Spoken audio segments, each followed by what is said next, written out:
vrasur me njerëz që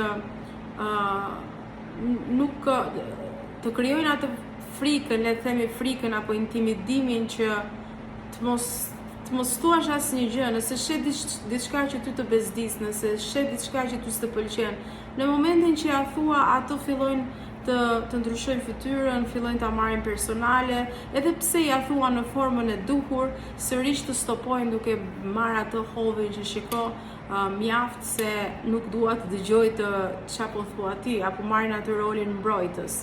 Kujdes nga njerëz të tillë.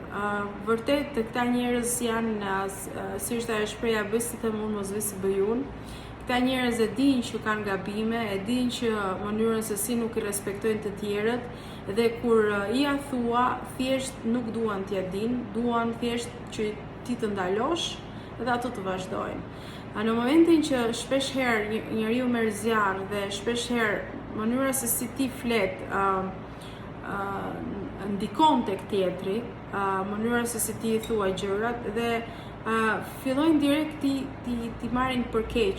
Këto njerëz që nuk pranojnë asnjë gjë, por kanë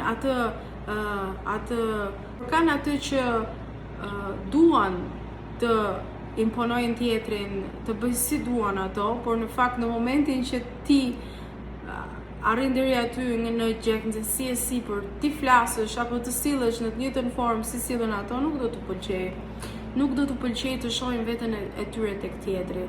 Kështu që kujdes nga këta njerëz, sepse më shumë tipër nuk e kanë me juve, e kanë me veten e tyre. Unë mendoj që dikush që nuk pranon, dhe unë kam qenë dikur nga këta njerëz që shpesh herë nuk më pëlqenin kritikat, më dukej ndonjëherë pa drejt.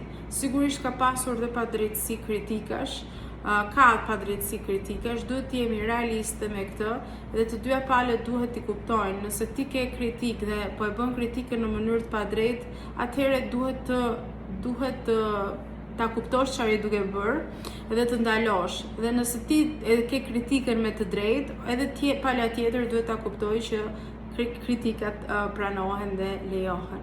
Se si ka shumë lloje njerëzish dhe karaktere njerëzish, por